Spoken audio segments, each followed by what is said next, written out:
Welcome to the News Hour. New labor data out today shows the U.S. economy lost jobs last month when economists had predicted modest growth. In all, there was net loss of 23,000 jobs in July. Newly revised numbers for May and June also showed 103,000 fewer jobs created than originally reported. The unemployment rate ticked down from 4.2% to 4.1%, a function of fewer people seeking jobs. Joining us with a look at what the numbers mean is Heather Long. She's the chief economist with Navy Federal Credit Union. Great to see you. Thanks for having me. So this is not the jobs report many people were expecting. Where do you see the biggest weaknesses here? Yeah, this was a real wake-up call. Definitely a bleak report. As you pointed out, it wasn't just weak in July with those losses, and they were pretty broad-based. Hospitality sector lost jobs, education lost jobs, retail, and even the financial sector, with the stock market doing so well, lost jobs.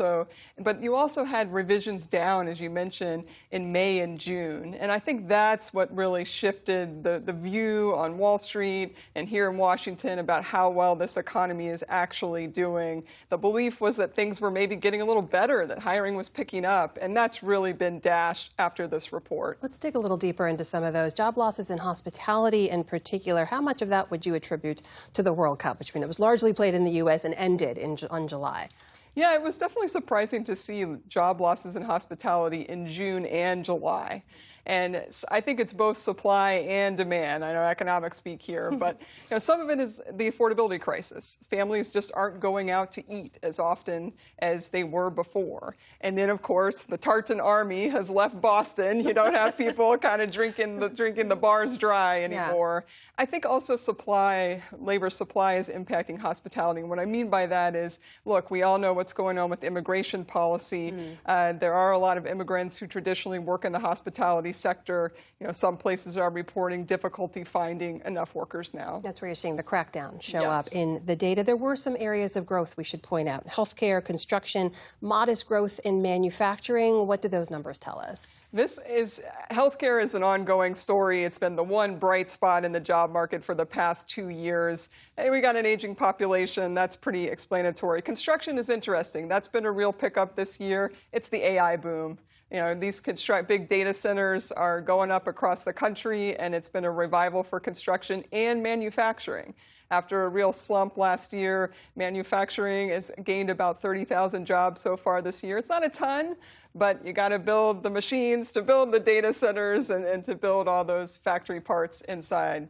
I know another data point and a trend you've been tracking closely is women in the workforce. We saw in these last month's numbers a continuing decline of the number of women in the workforce. The National Women's Law Center was actually out with a recent analysis that found over 845,000 women have left the labor force this year. That's compared to 400,000 men. What is going on here?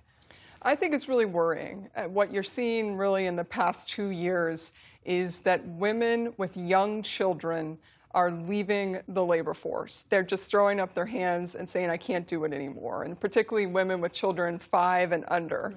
And that's both college-educated women who used to have those work-from-home jobs, and now they're being told they have to return to the office, but also non-college-educated women who work in retail and education and other sectors that used to be giving them more opportunity, more flexibility. And now it's you have to be there from 9 to 5 or whatever those hours are. And you can see with the child care so expensive and less flexibility, women can't do it. The other alarming point in this jobs report that kind of goes alongside that, wage growth. Weakest in 5 years, 3.2%. That is totally wiped out by inflation. That financial squeeze is real for a lot of households. We hear that from a lot of folks we talk to out in the country. And I want to ask you, too, about the job seekers, because we did see the number of people who consider themselves in the workforce. That also dropped. What should we understand about that? Yeah, that was the lowest in 5 years for labor force participation. I will say that it's mainly folks who are retiring, some willingly, some forced. They can't find a job, 55 plus. And the other interesting one, young people still struggling a lot, and of course the immigration factor. Foreign-born workers are definitely down due to the White House immigration policies. The one encouraging number in this report, what's called what economists call, we have some of not the greatest names for things, but prime age labor force participation. So workers between the ages of 25 and 54, that did rebound a little bit. So again, that's where you see people in their prime working years who have a job. They are clinging to that job right now. That's Chief Economist for the Navy Federal Credit Union, Heather Long. Thank you so much for being here and help us make sense of these numbers. Thank you.